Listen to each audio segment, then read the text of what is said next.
bem-vindos.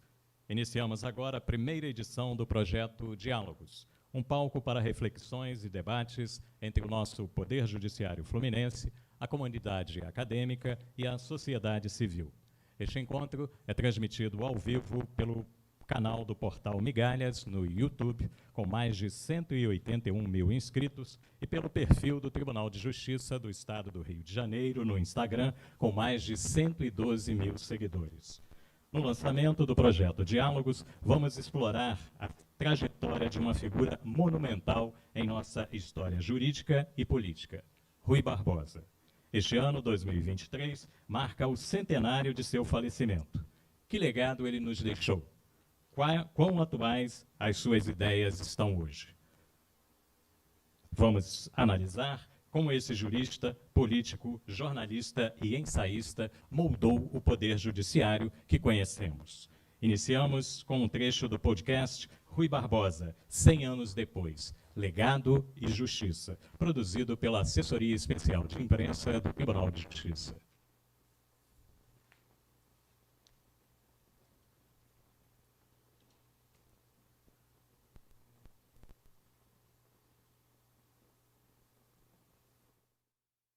De tanto ver triunfar as nulidades, de tanto ver prosperar a desonra, de tanto ver crescer a injustiça, de tanto ver agigantarem-se os poderes nas mãos dos maus, o homem chega a desanimar da virtude, a rir-se da honra, a ter vergonha de ser honesto. Ele foi um homem excepcional e que dele deve ser retirado várias lições por todos nós, né? Mas o que me toca é a coragem dele já com 60 anos de idade, que naquele tempo era uma idade avançada, com uma força e com uma coragem, né, do homem quase sozinho. Vamos desvendar e relembrar histórias que o tornam um personagem tão único e marcante, resgatar a essência de um brasileiro que desafiou e consolidou a defesa do direito, da justiça e da liberdade. Rui Barbosa, 100 anos depois, Legado e Justiça.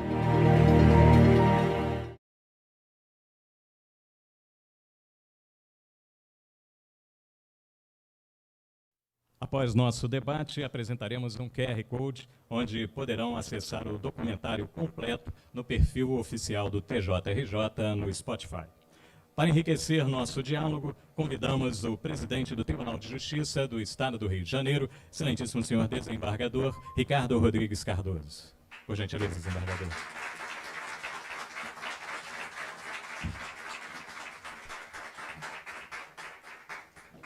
Destacamos também a presença da Fundação Casa de Rui Barbosa, instituição que perpetua a cultura, pesquisa e o legado de Rui Barbosa. Com uma atuação vasta e colaborativa, a Fundação é guardiã do Museu e Biblioteca Rui Barbosa. Para agregar ao nosso debate, convidamos o presidente da Fundação Casa de Rui Barbosa, Alexandre Santini.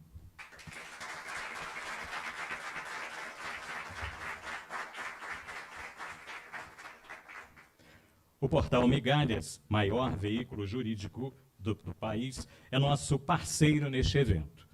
Com credibilidade incontestável, a expressão "saiu no Migalhas" é sinônimo de veracidade. Para participar deste debate, temos a honra de receber o editor-chefe do portal Migalhas, Miguel Matos.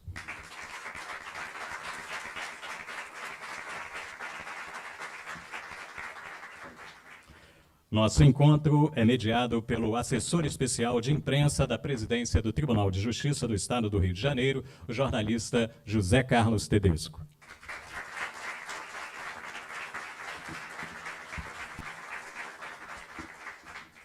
Também participam deste evento as seguintes autoridades: Sua Excelência, o senhor desembargador Humberto Dalla de Pinho, e Sua Excelência, o senhor juiz Marcel Laguna Duque Estrada, titular da 36ª Vara Criminal da Capital e em exercício na Vara de Execuções Penais.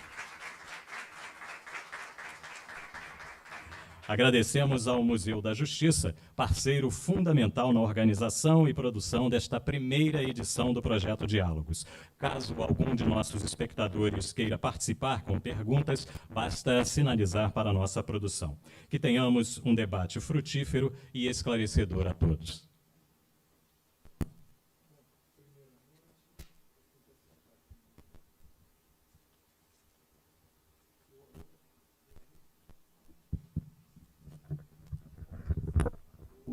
Alô. Primeiramente, eu queria pedir às pessoas que estão em pé aí, que, por favor, tem aqui as cadeiras vagas aqui na frente. Dá o prazer aqui, deixar a primeira fila ocupada. Senhoras e senhores, bom dia. É com enorme satisfação que inicio a mediação desse encontro, que procura rememorar os 100 anos da passagem do brasileiro Rui Barbosa. Foi com suas palavras faladas e escritas, proferidas na imprensa, no parlamento e nos tribunais, que Rui Barbosa fez conhecido, e mais que isso, respeitado. De suas palavras emanava força moral, pois encontrava eco em seu caráter, mas também o resplendor do belo, pois eram selecionadas e lavradas. Seu legado foi imenso e abarcou as inúmeras causas pelas quais lutou. Abolição, república, ensino público de qualidade, reforma eleitoral, liberdades individuais e a soberania das nações. Inicio dando boas-vindas a todos e com a primeira pergunta, endereçada ao presidente da Casa do Rui Barbosa, doutor Alexandre. Doutor Alexandre, como o senhor vê, quais foram os principais ensinamentos de Rui Barbosa que permanecem relevantes no cenário jurídico até hoje? Bom, gente, em primeiro lugar, um bom dia, agradecer muito aqui a oportunidade e também, né, ao Museu, à Justiça, pela realização desse encontro. Quero saudar a todos e todas presentes, as autoridades, aos colegas aqui, ao presidente aqui do tribunal, ao Miguel, ao Portal Migalhas, que faz um trabalho de grande relevância no campo jurídico. Quero saudar também toda a plateia, na figura aqui da nossa chefe do setor ruiano aqui, a pesquisadora Soraya Reolon, que está aqui presente, a quem eu agradeço a presença também. Ela aqui também uma grande especialista na vida e obra de Rui Barbosa. A gente vinha conversando um pouco aqui antes do início do debate. O que eu gostaria de destacar, especialmente, é a atualidade das questões que o Rui Barbosa trouxe para o debate público e que fazem sentido na sociedade atual. Nós tivemos a oportunidade, esse é um ano marcante, né, pela questão desse centenário de morte. Na verdade, a gente entende esse ano, né, dentro da Fundação Casa de Rui Barbosa, um ciclo, né, que veio do dia 1º de março, né, que é a data da morte, até o dia 5 de novembro. Dia 5 de novembro é a data de nascimento de Rui Barbosa, não por acaso também o dia em que se comemora o Dia Nacional da Cultura. E a gente terá a oportunidade, ao longo desse ano, de dialogar, discutir, debater, né, sobre esse legado, sobre a sua atualidade. Então, penso que a participação nossa aqui nesse encontro, nesses diálogos, ela faz parte, se soma, né, a esse conjunto de iniciativas tão importantes para se pensar a atualidade desse legado. Eu acho que uma questão que eu gostaria de destacar e que teve tão em voga nos últimos anos, né, é a necessidade, a trajetória do Rui Barbosa enquanto um arquiteto da República e um pedagogo da democracia, né?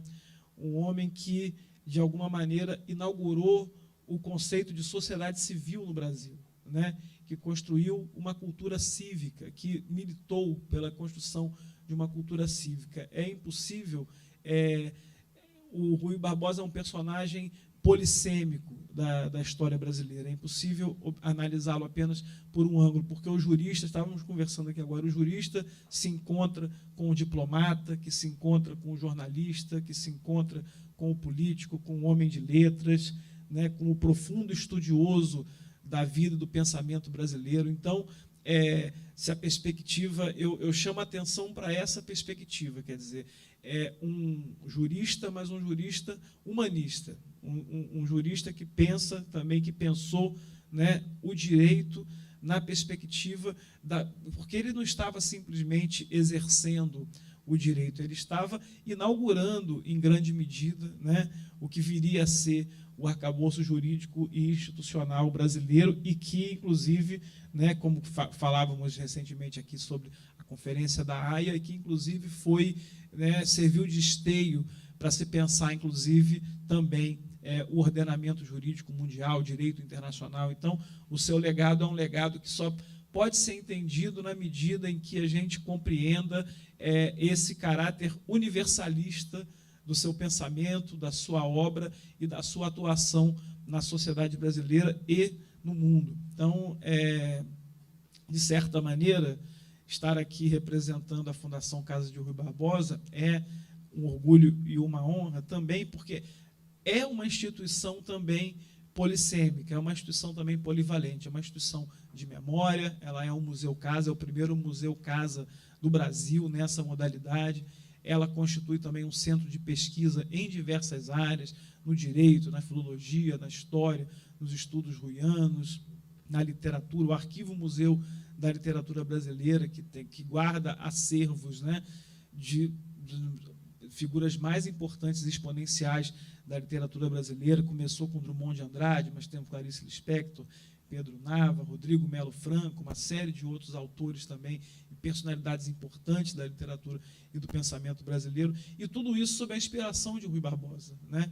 Então, eu acho que compreender o pensamento de Rui Barbosa é fundamentalmente pensá-lo com essa característica de um homem que pensou o Brasil na sua abrangência, né? Que pensou o Brasil na sua totalidade, que pensou também, que estava ali, de uma certa maneira, inaugurando, né, o que é hoje essa sociedade civil, o que é hoje também as estruturas que nós temos também no campo do judiciário, e que, por que não, né, e não por acaso, né, eu diria que a Fundação Casa de Rui Barbosa se revitaliza nesse ano, nesse centenário, também no contexto da recriação do Ministério da Cultura, do fortalecimento das políticas culturais no Brasil. Portanto, estávamos conversando, né, presidente, sobre a importância também deste museu, né, de que esse seja um equipamento cultural articulado também com o conjunto, né, das iniciativas culturais da sociedade. Este encontro aqui é uma iniciativa que já traz, né, a semente disso. Então, a gente espera que possa estar, vamos dizer assim, com esse encontro aqui, dando início a esse encontro aqui, agregando, quiçá, algumas migalhas, não é, Miguel? Mas que façam com que a gente possa, de migalha em migalha, ir construindo, né, uma grande trajetória, ir construindo aí uma importante condição para a gente inscrever o pensamento, a vida e a obra de Rui Barbosa no contexto dos desafios atuais que a sociedade brasileira tem. Então, eu acho que esse encontro, esse debate, esse diálogo é uma grande oportunidade para que a gente possa pensar o que esse homem, o que esse cidadão nos fala e nos informa aos grandes desafios que nós temos para os dias de hoje. Bom, é um apaixonado, né, Alexandre? Não é à toa que preside a Casa do Rui Barbosa, de tanto respeito, com tanta dedicação. Para nós é um orgulho participar aqui dessa mediação. Eu agora me dirijo ao presidente do Tribunal de Justiça, após a sua explanação.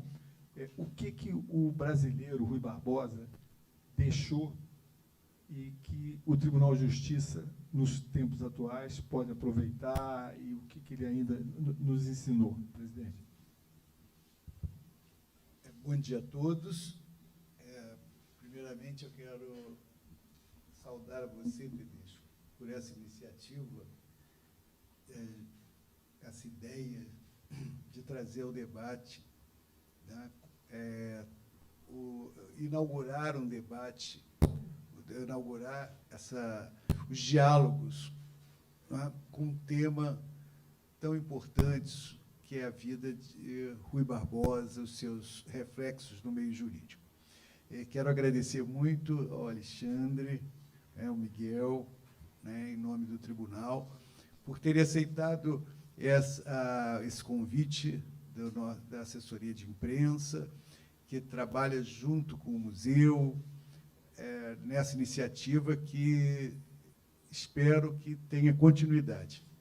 É um momento muito importante, isso que nós estamos vivenciando. Eu acho, não me recordo de ter sido feito esse tipo de evento. Eu acho que trazer a sociedade, expandir, né, os conhecimentos e o tribunal poder proporcionar isso para a sociedade de um modo geral, isso é bastante importante, tanto institucionalmente e, confesso, para mim também, como presidente do tribunal.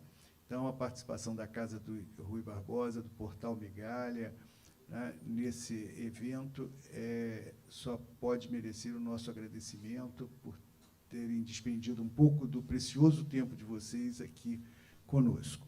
Pois, muito bem, falar em Rui, né, é uma coisa muito boa, especialmente para quem é da área do direito, pela contribuição que o Rui deixa. Rui vive até hoje na nossa memória, no legado que ele deixou.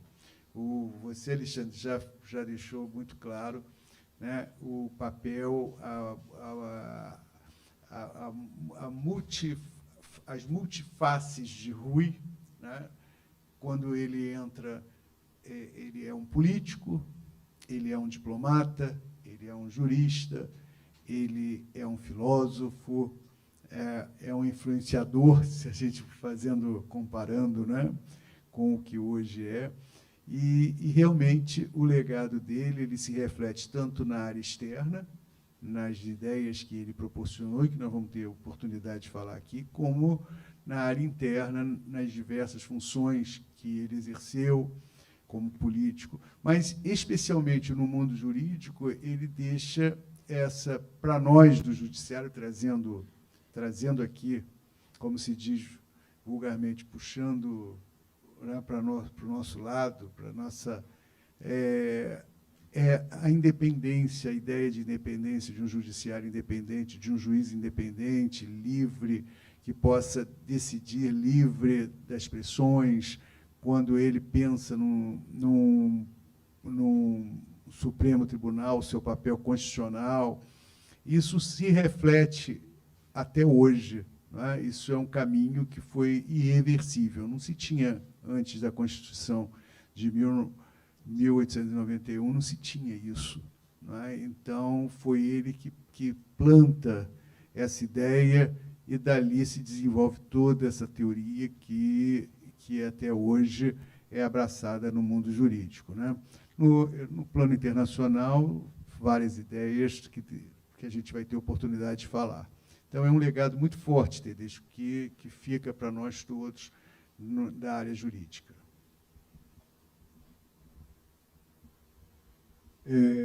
Agora, Miguel, Migalhas tem se dedicado extensivamente aí, um trabalho com bastante musculatura na obra de Rui Barbosa. O Rui Barbosa, o jornalista, tem curiosidade, algumas coisas que você pudesse comentar aqui? Bom, primeiramente, bom dia a todos. É um prazer estar aqui, poder falar sobre Rui Barbosa, falar sobre cultura, né, que a gente agora voltou no Brasil a poder falar sobre cultura. Isso é um dado muito interessante. E agradecer ao Tedesco, agradecer ao presidente do tribunal, doutor Ricardo, agradecer ao Alexandre também aqui, agradecer a vocês. Vai ser difícil falar agora aqui sobre o Rui Barbosa com a diretora do setor ruiano aqui, porque qualquer coisa que eu falar aqui eu vou falar bobagem. E a gente tem um contato muito bom com o setor ruiano, que nos ajudou muito lá no Migalhas, com envio de livros e material. E é uma afinidade sem a gente se conhecer pessoalmente.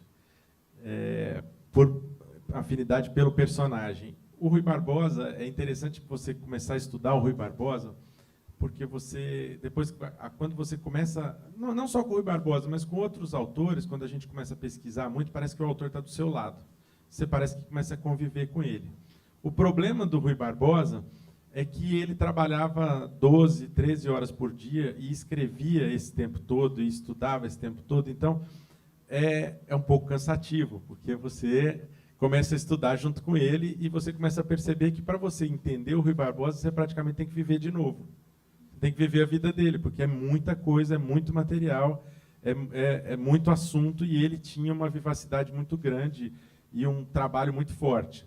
Nessa parte do jornalista, eu até, claro, todas as pesquisas, quando a gente vai pesquisando o Rui Barbosa, esse é um fato inesquecível, né? O Rui Barbosa começa muito como um jornalista, e aí que ele se destaca, vira um político e depois é um advogado, enfim. E tanto na faculdade ele já escrevia, quanto depois de formado ele começou a contribuir muito com os jornais da Bahia, e ele usava esse instrumento como um instrumento. Ele, na verdade, anteviu a força do jornalismo para o direito, na minha opinião. Ele utilizava muito o que hoje até se faz menos até do que deveria, mas ele utilizava o jornalismo como um instrumento jurídico. Ele publicava as questões que ele estava debatendo no meio jurídico. Então, ele fazia mais ou menos uma pressão com os julgadores. Ele trazia o assunto para ser debatido. Isso é muito, muito fácil de ver pelas questões temporais, pelas causas que ele estava trabalhando e pelos artigos que ele ia publicando nos jornais. Então, assim, na verdade, ele anteviu isso de uma maneira muito inteligente, que o jornalismo influenciava o direito, como, de fato, acaba influenciando naturalmente.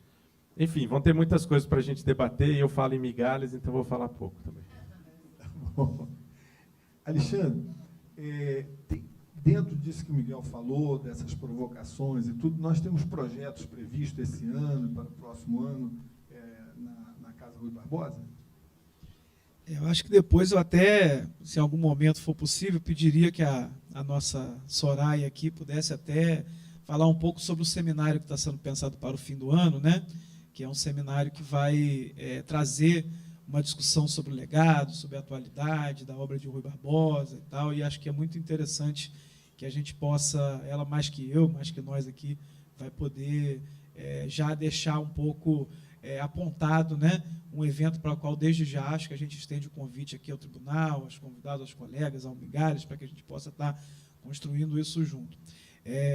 Eu tenho percebido umas coisas muito interessantes. Eu queria só comentar brevemente isso que o Miguel falou, porque você veja, durante muito tempo do Brasil, e só muito recentemente, aí, com o advento da TV Justiça, dos canais de comunicação e das redes sociais, os magistrados, os juízes, seja do Supremo Tribunal, se tornaram, digamos assim, figuras públicas, né? E que passaram a influenciar no debate público e a ser influenciado por eles. Quer dizer, hoje você discute as decisões, né, de forma pública, na esfera pública, na imprensa e tal, e isso não era uma realidade, se você pensar de 30, 40 anos atrás, quer dizer, você não tinha... Então, isso só demonstra o quanto o Rui já era também à frente do seu tempo, digamos assim, né? Porque ele, já naquele período, ele traz a discussão do direito para o debate público, né? É assim com as suas intervenções junto à Suprema, as defesas de habeas corpus, o próprio processo da Constituição de 1891, quer dizer, ele traz essa discussão para a esfera pública. E é muito interessante a gente perceber como é possível estabelecer conexões com esse trabalho, com essa trajetória, com esse legado, com questões contemporâneas. Eu vou dar só um exemplo aqui de coisas que estão sendo pensadas no Brasil. Quer dizer, até pediria aí, talvez, depois se a Soraya pudesse complementar sobre a programação do seminário, mas eu estive há 2 semanas atrás em Salvador. Salvador tem uma casa de Rui Barbosa também, né?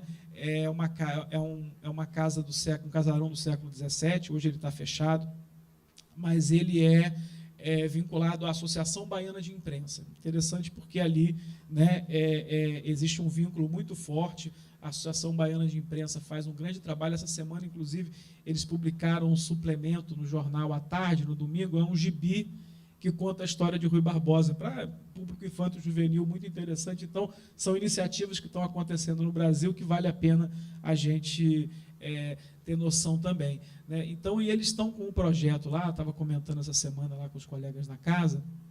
É muito interessante, porque esse museu hoje lá é um casarão colonial do século XVII, ele está desativado, fica na rua Rui Barbosa, é uma rua que faz parte ali do conjunto do Centro Histórico de Salvador, é uma rua que é interessante, ela tem a Casa do Barbosa, mas ela é uma rua de sebos e de antiquários, né?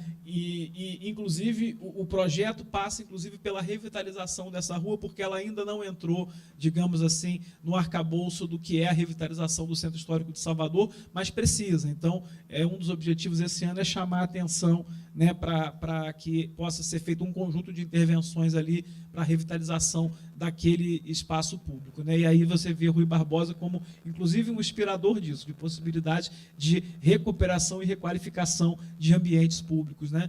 E no caso da casa, eles têm um projeto muito interessante que chama Casa da Palavra Rui Barbosa. Foi um projeto pensado pelo arquiteto e cenógrafo Gringo Cardia. Já existe o projeto, quer dizer, estão na fase de captação de recursos e tal, mas é muito interessante porque eles vinculam essa vertente do Rui jornalista. Então, todo o projeto é baseado em pensar aquele espaço como um espaço, evidentemente, de memória, mas também de produção contemporânea de comunicação. Então, por exemplo, uma das coisas é ter dentro da casa um estúdio para gravação de podcast, né? Todo um espaço dedicado ao pensamento contemporâneo da comunicação, falar sobre o tema, por exemplo, da desinformação, que é uma questão totalmente atual, né, que a gente está enfrentando nos dias de hoje, com a questão das fake news e tal. Então, eles fazem uma leitura, e justamente nesse sentido, para aproximar também as novas gerações, né, dessa discussão e para que eles possam se apropriar também desse legado. Então, é um conjunto de intervenções aí sobre isso. Ótimo. Presidente, aproveitando o que os dois falaram, como é que o senhor vê essa abertura do judiciário com a imprensa? Televisão, atendimento, esclarecimento? Antes de responder a sua pergunta, eu quero pegar aqui um gancho do que o Alexandre falou, sobre esses projetos. E antes até disso, eu quero pedir a compreensão dos senhores, porque vejam que eu estou, embora presidente do tribunal, chefe de um poder, mas eu estou diante de dois experts sobre Rui Barbosa, e mais uma professora ali que cuida. Eu estou aqui, tenho uma das maiores bibliotecas sobre Rui, e o Alexandre da casa de Rui Barbosa. E eu ainda estou sendo observado pela professora. Então, eu tenho medo de falar alguma bobagem, né? Já que meu conhecimento sobre o Rui não é tão aprofundado assim. Mas vamos lá. Me chama muita atenção o usado que nós temos para poder propagar. Se a gente pegar um jovem, 10 anos, 11 anos, talvez não saiba quem é Rui. Né? Um adolescente, quem é Rui Barbosa. Vão aprender na escola, mas aquilo, como se diz vulgarmente, entra por um ouvido, sai pelo outro, e ele vai pensar na música que ele está. Isso é natural, tem uma fase, mas é importante a gente utilizar dos recursos que a gente tem para propagar. Por isso, nós estávamos conversando, a importância que eu estou dando a revitalização do nosso museu e numa possível parceria com a Casa Rui Barbosa para que a gente possa trazer. Eu já determinei a direção do museu e que esse ano eu quero uma exposição, quero eventos sobre Rui Barbosa aqui. Se até o dia 5 de novembro, que é a data de nascimento, isso não ocorrer, nós vamos ter que conversar, sabe? Então, não é com o senhor, não. É com a minha, porque eles sabem que eu quero, né? E aí quem está falando é o presidente do tribunal, que dentro dessa casa eu quero exposição, eu quero que o Rui Barbosa, que a gente fale sobre o Rui Barbosa, porque o legado é muito grande. Se hoje a gente tem na Constituição, o habeas corpus, nós temos que, a gente deve a ele. Quando a Constituição de 1891 foi escrita por uma comissão de 5, não tinha isso. Foi na revisão do texto que ele faz inserir o habeas corpus como remédio constitucional, como hoje a gente vê. E está aí, é atual. Por isso que, quando eu disse no início, eu falei, o Rui Barbosa vive. Rui Barbosa é moderno. Né? Ele está aí, porque ele deixou isso de legado. Os direitos fundamentais, a liberdade de imprensa, né? Que essa defesa dele, né? A liberdade, a independência do judiciário, quando ele traz o Supremo Tribunal Federal, né, como Corte Constitucional, que vai arbitrar, porque nós estamos falando de uma época em que Campos Salles queria o fortalecimento do judiciário, mas para ser controlado pelos estados, não é? Pelas oligarquias regionais, e vem Rui Barbosa para dizer assim, não, num pensamento, numa defesa do federalismo que se diz moderado, não é? Porque tá bom, mas com uma regra central. Se a gente fizer uma comparação, é mais ou menos isso que existe até hoje. Nós temos um judiciário, embora os judiciários estaduais, né, as cortes federais também, mas temos, se diz, um judiciário único. Né? O que acontece para um judiciário, a regra para o judiciário no Acre é a mesma do São Paulo, do Rio, quer dizer, a linha de norte. É mais ou menos isso o pensamento do Rui. Bem, mas a pergunta, eu sei que eu estou aproveitando, não foi bem essa que você me fez. Você quer saber sobre a importância que eu dou à imprensa. Né? Isso é inegável. Né? Nós não podemos viver sem uma imprensa livre. Né? A imprensa, ontem eu estava recebendo jornalistas da Rede Bandeirante, e eu disse para eles exatamente isso, a importância, eu sempre dei importância, eu tenho 34 anos de magistratura. Me recordo, no início da minha carreira, eu estava onde hoje o doutor Marcel está. Eu estava na vara de execuções penais, num momento muito crítico, substituindo, e que se recusava a atender a imprensa, né? Esse magistrado já até falecido, não vou citar o nome, evidentemente, mas ele se recusava a receber a imprensa, porque havia aquela concepção de que o judiciário tinha que se encastelar. O juiz só falava nos autos. Isso é um absurdo. Graças a Deus, a mentalidade moderna já... o judiciário tem que falar, tem que se mostrar, tem que explicar, porque, senão, as pessoas não entendem. As pessoas não entendem o tempo do judiciário. Nós falamos muito, Tedesco, o tempo do judiciário é outro, é diferente do tempo da imprensa. Nós temos alguns direitos, temos direitos que têm que ser respeitados, o direito ao contraditório, a ampla defesa, isso impõe, às vezes, uma demora na tramitação, mas é necessário. Né? E a gente precisa mostrar isso à população, que, às vezes, a sociedade, às vezes, não entende o nosso tempo e acha que o judiciário não responde à altura. Há algumas ações e algumas demandas, né, que precisam, que, às vezes, o tempo vai trazer a solução. Por exemplo, nas varas de família, às vezes, julgar uma ação que envolve litígio familiar de um modo muito rápido não é produtivo, porque nós precisamos dar tempo àquele casal para refletir sobre as consequências, e aí vai. Né? Então, daí,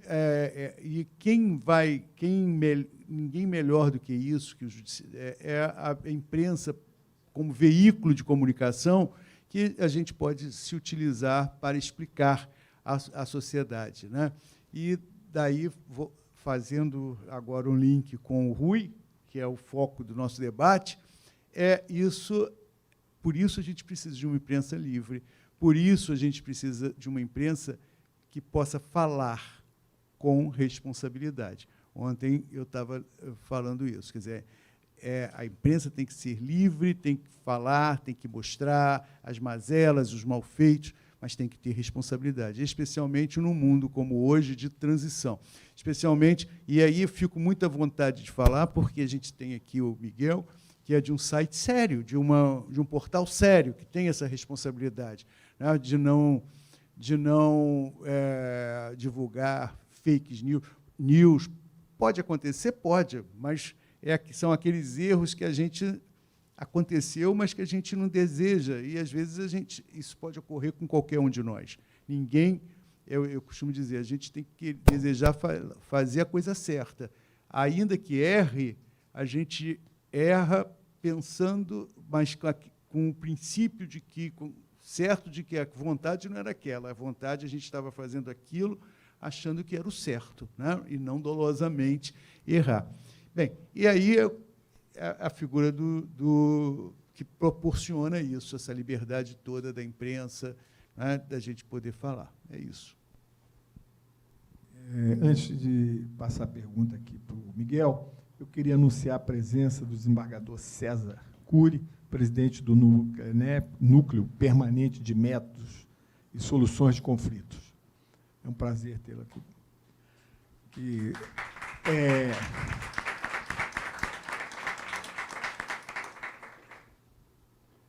Miguel, de todos os bastidores, de tudo que você ouviu, de tudo que leu, de toda a tua biblioteca que você tem do Rui, o que hoje você acha que é mais aplicado e que o meio jurídico pode se aproveitar? É muita coisa, eu sei que é grandioso, mas se você pudesse destacar umas 5... Não, eu destacaria o seguinte, até. Primeiro que eu acho que esse evento aqui é um evento ótimo, e tem outros nesse formato seriam ótimos também. Na verdade, são instigadores para que as pessoas também falem sobre o Rui Barbosa, pensem, pesquisem. E, como eu disse, é tanta coisa que a gente pode dividir todos os assuntos aqui, ainda vai ter muito assunto para discutir. Mas um detalhe na leitura da obra do Rui Barbosa que me chama a atenção e que acho que merecia até mais estudo, e que nós perdemos hoje em dia. O Rui Barbosa era, embora muito denso nas petições, eu estou dizendo das petições e dos pareceres jurídicos dele, embora muito denso, com muita profundidade, eram curtos, eram sucintos. As petições eram sucintas, eram feitas de uma maneira muito inteligente, até preciso ter um estudo sobre isso, porque, em geral, o historiador estuda, mas ele não se apega a esse detalhe, né? Então, tem muitas obras sobre o Rui, mas um detalhe que é o discurso dele nas petições. Ele faz uma questão interessante na hora que vai fazer as contestações, que ele ele põe o argumento dele inteiro, de uma maneira muito inteligente, e depois ele vai dizer o que é que a pessoa alegou. Ele fala, está vendo como não tem sentido nenhum aquilo que ela está alegando, porque ela está alegando isso. No fundo, ele faz uma inversão na ordem de colocação, muito bem colocado no discurso, e as petições são sucintas, e no judiciário a gente perdeu isso, né? A gente chega a encontrar petições gigantes de 200 páginas, 300 lotas, como é que... Aí depois reclama que o juiz não lê a petição, mas pronto, o juiz vai ter que ficar aqui o dia inteiro lendo, aqui vai perder vários dias para ler essa petição, para poder entender esse assunto aqui. E, na verdade, os assuntos são curtos. E os pareceres dele também eram muito sucintos, os pareceres jurídicos dele. Então, acho que o que a gente deveria resgatar, e a gente deveria aprender com o Rui Barbosa, é ser um pouco mais breve nos argumentos, ir direto ao ponto, em geral, e eu destacaria esse assunto, esse tema. Tá bom, obrigado. Presidente, o que o Rui Barbosa mais inspirou ou inspira as futuras gerações de advogados? Rui é um inspirador. Você me fez uma pergunta para o podcast e eu já tinha falado sobre isso. O Rui ele tem essa qualidade, pelo menos, de inspirar jovens, né, juristas. Mas, para mim, ele é inspirador em tudo. Quando a gente vê, por exemplo, eu já falei da liberdade de expressão, da defesa dos direitos humanos, mas quando você lê a história do Rui, por exemplo, no plano da diplomacia, ele chegando em Haia, né? Nós estávamos ali conversando antes de começar, e o Miguel nem sabia disso. O Miguel ele não era totalmente desconhecido, né, Miguel? Ele já tinha, né, mas quando ele chega em Haia e encontra, né, aquele propósito dos Estados Unidos, amparado pela Alemanha, de criar um tribunal internacional de arbitragem, né, mas com 17 membros, 8 dos quais que nem o Conselho de Segurança, os membros efetivos do Conselho de Segurança da ONU, né, 7 eram 8 das grandes potências fixas, né, e os demais, sim, eleitos.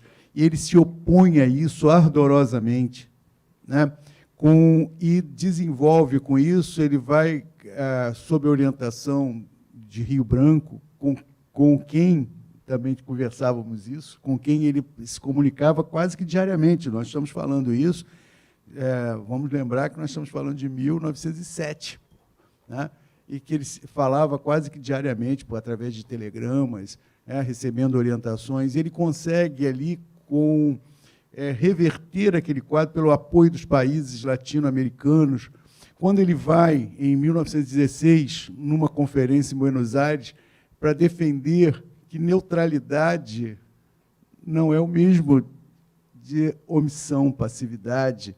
Né? E aí nós lembramos aqui, eu falava muito isso, me lembro do desembargador César, que conduz a parte de mediação, conciliação, que, às vezes, uma coisa é ser neutro, outra coisa, né, é ser imparcial. As pessoas confundem muito, acham que o juiz tem que ser imparcial, mas não necessariamente neutro, porque ele tem que conduzir, às vezes, uma solução para o problema, o mediador.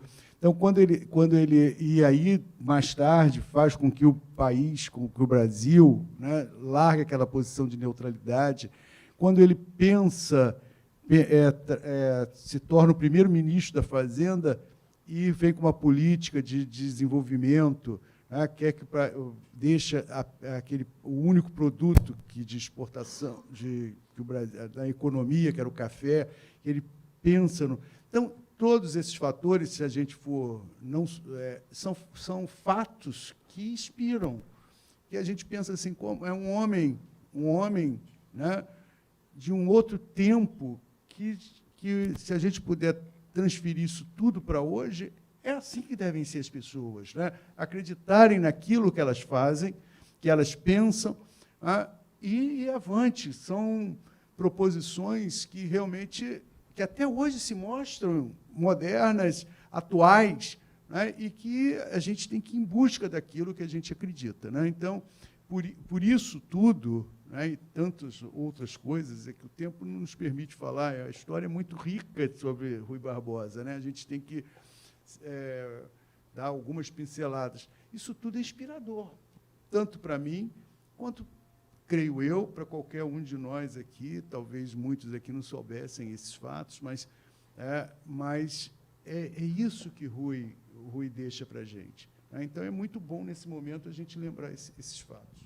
Bom, aproveitando as palavras do presidente, eu vou passar aqui para as considerações, tanto do Alexandre como do Miguel, do que o brasileiro Rui Barbosa inspira vocês. E, na sequência, eu vou abrir para perguntas a Esther, que eu pediria, está aí na plateia. Ela está... A Esther foi... Daqui a pouco ela aparece. E ela pode trazer as perguntas aqui, dirigido aqui aos convidados do encontro. Passo primeiro para o Alexandre. Se você me permitisse, eu queria quebrar um pouquinho o protocolo para que a professora Soraya pudesse, no momento das perguntas, apresentar um pouco a ideia do seminário que a gente está construindo aí, da programação do centenário. Pode ser agora ou pode ser no momento das perguntas, como você achar melhor. O que a professora prefere? No momento...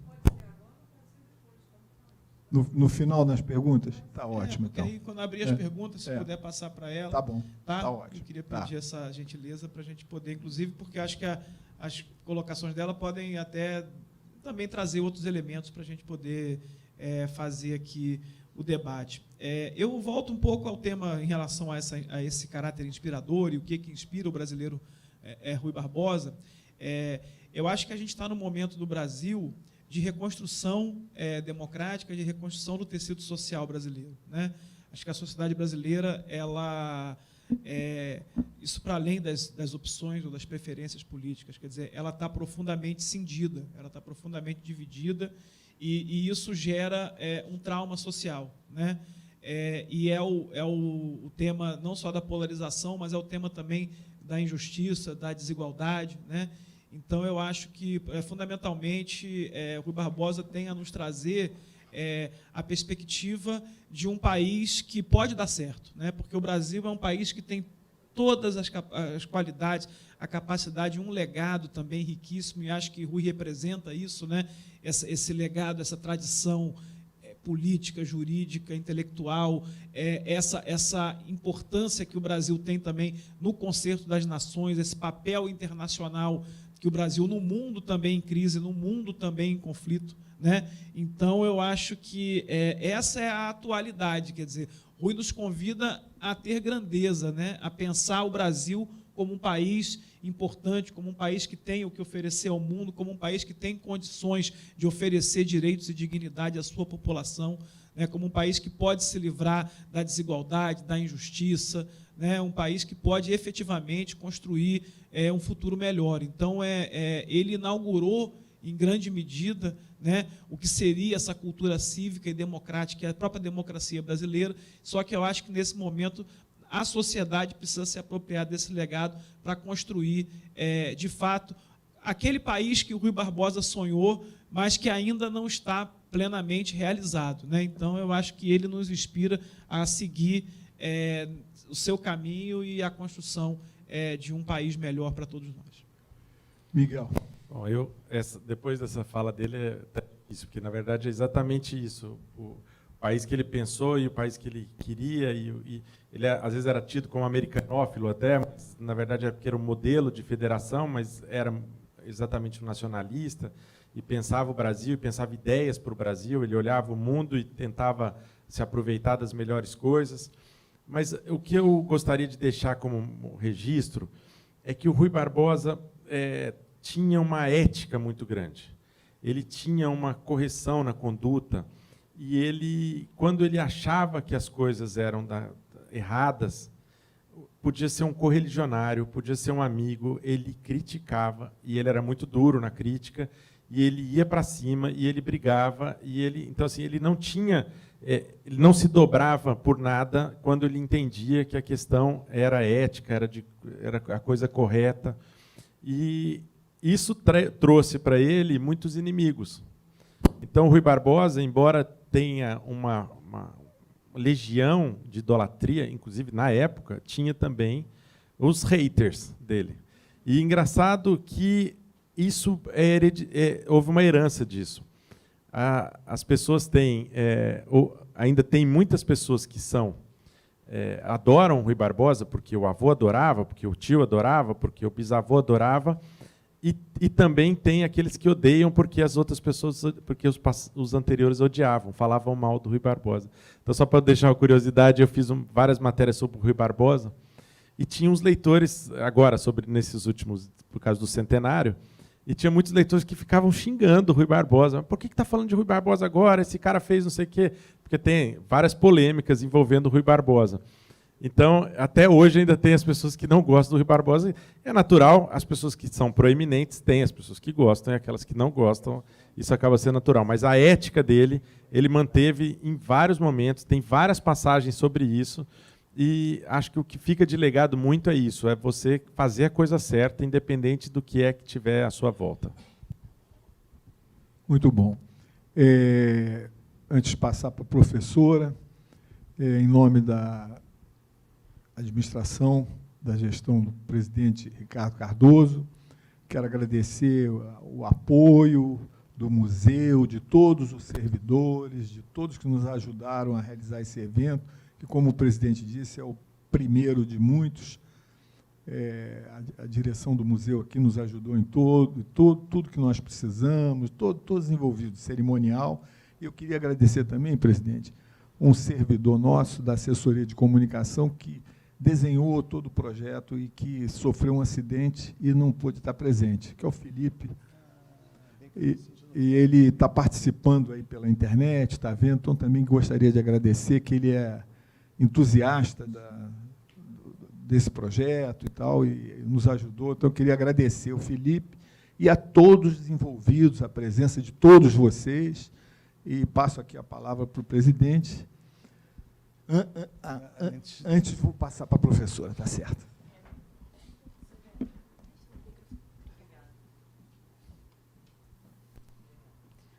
Bom dia, muito obrigada pelo convite para falar um pouquinho. Meu nome é Soraya Reolon, eu sou da Casa de Rui Barbosa, né, do setor ruiano, e o jornalista, né, que faz migalhas deve ter se referido principalmente a Rejane Magalhães, que era antiga chefe do setor ruiano, que trabalhou na Casa de Rui Barbosa por mais de 50 anos e era uma grande especialista em Rui Barbosa.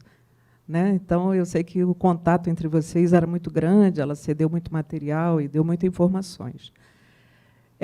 Eu, na verdade, eu não sou nem da área do direito, nem de ciência política, eu sou de letras, né? Então, a minha função no setor ruiano é trabalhar com edição das obras completas de Rui Barbosa. Então, a minha expertise é na área de letras. Mas, logicamente, que, ao trabalhar com o texto do Rui, nós estudamos sobre Rui, né? Então, sabemos algumas coisas. E aí, só fazendo um pequeno comentário sobre a mesa, né? Depois eu vou falar sobre o seminário, porque o seminário tem a ver com o que eu vou falar agora. Eu acho que o Rui deixa um grande legado para o Brasil, né? Porque, na época dele, o Brasil era um caos. 90%, mais de 90% da população analfabeta, só para começar. Então, ele lutava, é como se fosse assim, lutando contra um gigante, né? Que era a pobreza, que era a falta de educação, falta de cultura, e um país dominado pelas oligarquias, que dominavam mesmo, mandavam. Então, eu acho que ele era um homem extremamente corajoso, era um homem que lutava contra a ditadura, porque ele... E contra qualquer tipo de arbítrio, né? Ele fez algumas críticas ao imperador, né? Ainda no tempo do Império, e ele sempre buscou um Brasil melhor, né? E ele tinha essa ideia da federação. E depois, quando teve o golpe militar, né? E nós viramos uma república, os primeiros presidentes que foram militares usaram de muito autoritarismo. Prendiam, torturavam, matavam. E o Rui Barbosa buscava defender essas pessoas que estavam presas, que estavam sendo torturadas, que eram exiladas, porque mandava para a Amazônia. Então, naquele tempo, mandar para a Amazônia era um exílio, né? E ele entrava com habeas corpus, ele lutava, ele ia para a imprensa, ele ia para os jornais, ele gritava no Senado. Então, ele era um homem de uma extrema coragem e de muitos valores morais, porque ele acreditava no bem, ele acreditava no direito, ele acreditava na liberdade. E aí, nos jornais, né, eu imagino o seguinte, que ele, enquanto jurista, enquanto grande contribuidor da Constituição, da primeira Constituição republicana e tal, ele pensou no Brasil para o futuro, né? Que Brasil ele gostaria que fosse no futuro. E, como jornalista, ele atuava no momento. Então, ele legislava para o futuro, para contribuir para que o Brasil crescesse, fosse uma nação organizada, e, como jornalista, ele lutava contra os problemas do dia. Então, qual é a ordem do dia? Quem é o autoritário aí que a gente tem que enfrentar? Qual é o desmando que eu tenho que colocar no jornal? Que naquele tempo também existiam as fake news. Não eram chamadas de fake news, mas existiam. Então, tem um discurso dele, chamado A Imprensa e o Dever da Verdade, em que ele fala da importância da imprensa, né? Ele se considerava mais que um advogado, ele se considerava um jornalista, ele achava importantíssimo o papel do jornalismo, porque ele questionava a verdade, né? Então, qual é o papel da imprensa? Então, ela tem que divulgar a verdade. E, naquele tempo, havia uma verba governamental já separada para comprar os jornalistas. Então, os jornalistas puxavam o saco dos governantes. E isso era sabido por todos. Então, nesse discurso, né, Imprensa e o Dever da Verdade, ele fala contra isso. Como é que a imprensa pode ganhar dinheiro do governo? A imprensa tem que ser verdadeira, ela tem que noticiar o que acontece. Não é? Então, ele era jornalista, mas era um jornalista honesto. E ele lutava por essa honestidade, por essa verdade, para que a imprensa refletisse o que acontecia, e não criar fake news, criar uma imagem favorável ao governo, como muitos jornalistas na época faziam, porque eram comprados, ganhavam para isso. Então, eu acho que o Rui Barbosa traz para os dias de hoje, né, e para o jovem de hoje, essa inspiração de ser honesto, de ter coragem, de lutar por um Brasil melhor, por acreditar nisso, lutar contra os desmandos, lutar contra a ditadura, lutar contra fake news, lutar contra a mentira, né? E tentar construir um Brasil melhor. Se no tempo dele, que era tão difícil, ele teve coragem, por que hoje, com tantas melhoras, a gente vai recuar, né? Então, eu acho que a gente tem que ter coragem, acima de tudo. E, então, na Semana da Cultura, né, dia 5 de novembro é o dia de nascimento de Rui, e é o Dia da Cultura e da Ciência no Brasil, em homenagem a ele. Só que esse ano vai cair num domingo, porque, normalmente, no dia 5, nós o homenageamos. Então, um domingo não é possível. Então, a semana posterior, nós vamos fazer a Semana da Cultura na Casa Rui, e nos dias 7, 8 e 9, que é terça, quarta e quinta, já aproveito para convidar todos para a Casa de Rui Barbosa, vai haver um seminário, vai ser o dia inteiro. Aliás, aquela semana toda vai ter homenagem, porque vai ter uma exposição com livros raros da Biblioteca do Rui, vai ter o seminário e, naturalmente, todo ano acontece do presidente, né, fazer o seu discurso dizendo tudo que foi feito durante o ano na casa, e também dar as medalhas Rui Barbosa a pessoas que se destacaram na cultura naquele ano.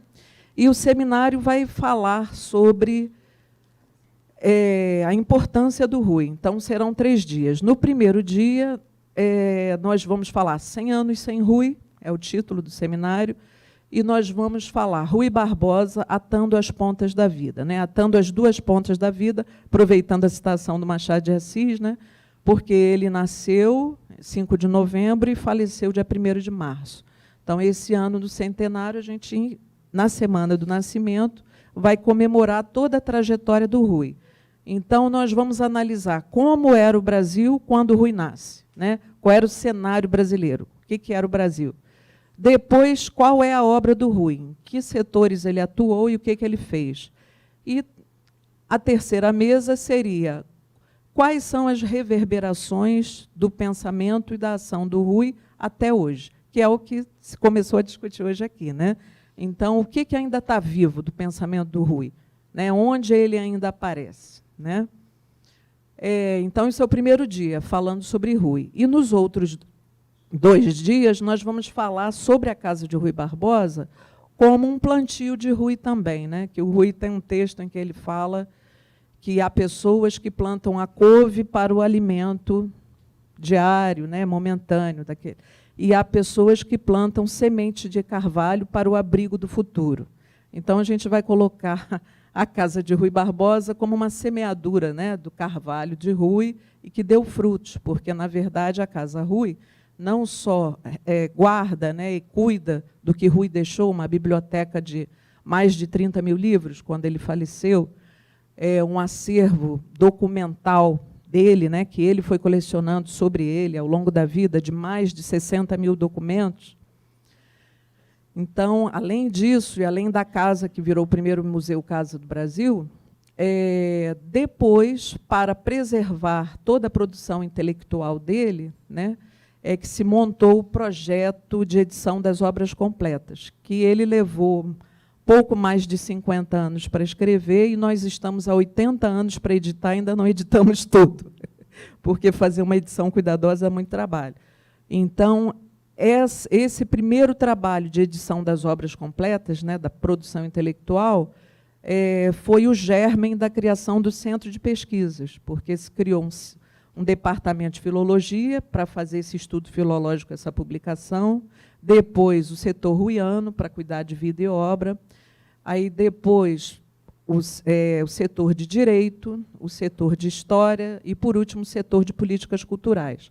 Então, todos esses setores do Centro de Pesquisa tratam de questões ligadas a Rui Barbosa, né, os interesses dele. E o Centro de Memória e Informação, que trata desse acervo dele, da biblioteca, as bibliotecas, os documentos, né? E depois o mestrado também, que nós fizemos sobre memória e acervos, né? Então, nesse seminário, nós vamos falar do Rui, do legado dele, de como era o Brasil naquele tempo, como ficou depois da presença e da passagem dele, né, pelo Brasil, e o que ficou até hoje, e a Casa de Rui, né, como também uma semeadura que ele fez, né, pelo que ele deixou, e as pesquisas e todo o trabalho que foi sendo feito depois. E assim também é um modo de a sociedade saber melhor sobre o que a Casa Rui Barbosa faz. Então é isso, eu convido vocês dias 7, 8 e 9 de novembro, terça, quarta e quinta. Tá? Muito obrigada.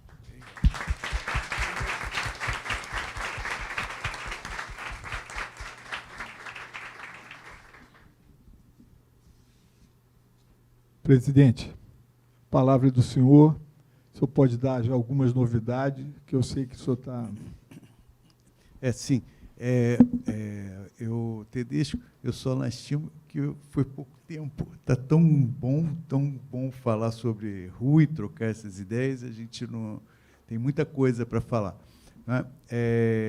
Realmente, eu observando daqui, antes de falar, o Miguel falou sobre a ética do Rui, e isso me chama muito a atenção, porque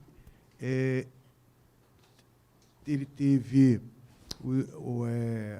aqueles que o aplaudiam e aqueles que o odiavam, né? Mas vejam, quando nós seguimos com ética, o resultado é esse. O que ficou?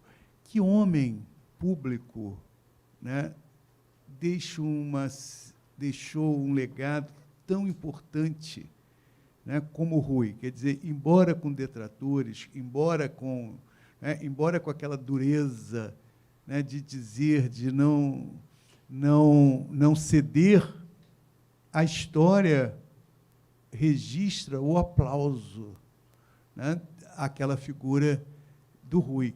E eu sempre pensei nisso na minha vida pessoal, minha trajetória, isso eu não tenho que desviar daquilo que eu não tenho que pensar que, se eu fizer isso, vai acarretar e amanhã eu não vou ter apoio nisso. A gente tem que... E aí eu estou pegando esse gancho seu para dizer, nós temos que fazer a coisa certa, sempre. Né? Não importa. E o Rui é um exemplo disso. Quando a gente age com ética, com correção, o legado é esse. Nós estamos aqui tratando de 100 anos da morte dele, reverenciando, né, essa figura histórica e só falando sobre as coisas boas. Né? E não importa a toda a dureza, todos os haters que ele teve, né? Nós estamos aqui reverenciando esse homem ético, que tinha ideias, mas, especialmente, teve uma conduta ímpar. Então, me chamou a atenção quando você falou sobre isso, eu preciso destacar isso, isso é uma coisa que hoje o Brasil precisa muito. Nós estamos numa sociedade extremamente dividida e, em alguns momentos, a gente pensa que esses princípios ficaram, como se diz, para escanteio, mas a gente precisa resgatar se queremos um Brasil melhor, né? Especialmente para a nossa descendência, nossos filhos, netos, bisnetos, e temos que estar atento a isso, né? Eu estou dizendo ao Tedesco que eu queria ter mais tempo para a gente ficar debatendo sobre isso, falando sobre isso. Esse seminário que vocês vão fazer, se Deus quiser, já vou pedir para que fique lá registrado, né, aguardo o convite, embora a senhora já tenha convidado a todos, mas se Deus quiser, eu estarei lá, né, participando com vocês. Eu espero essa parceria. As ideias, nós estamos aqui revigorando as visitas guiadas, inclusive tínhamos uma em que Rui estava falando, né? Vai voltar. O Rui era personagem que conduzia os jovens. Quem chegava aqui no museu, ele era recebido por Rui e por outras tantas personagens, atores, né, que encarnavam as figuras históricas do Brasil. E essa ideia, nós vamos voltar a fazer isso. Parou em razão da pandemia. Aliás, a pandemia, né, parou tantas coisas boas que aconteciam, mas, se Deus quiser, somos fortes. Nosso país, a nossa sociedade é forte, temos crença e vamos todos nós juntos. Quando eu falo todos nós aqui do Judiciário, e vocês, sociedade, vocês, instituições, imprensa, eu tenho certeza que nós vamos sair e vamos revigorar esse país, e para o bem. Temos que pensar sempre positivamente, não é? Eu sou um otimista. Eu posso estar vendo acontecer, mas eu tenho força para... a gente vai mudar isso, a gente vai, que se cada um pensar assim, a gente consegue, com certeza. Até com as nossas escolhas futuras, né, pela escolha dos nossos representantes. Isso tudo é importante, mas isso fica para um outro momento, né? Obrigado a todos. Bem, amigos, chegamos ao final desta primeira edição do Projeto Diálogos. Nossos agradecimentos a todos que participaram de forma presencial aqui na Sala Multiuso do Museu da Justiça e também de forma virtual, através do portal do canal Migalhas no YouTube e no perfil do Tribunal de Justiça no Instagram. Está descendo agora aqui o nosso painel, onde vocês veem o podcast 100 anos, podcast Rui Barbosa, 100 anos depois, Legado e Justiça, poderá ser ouvido através desse QR Code que está sendo exibido aí no telão. Tá? Todos que quiserem ouvir na íntegra esse podcast, basta apontar a câmera ali para o QR Code, você vai ter o prazer de ouvir toda essa história bacana. Desejo a vocês uma boa tarde e até a próxima.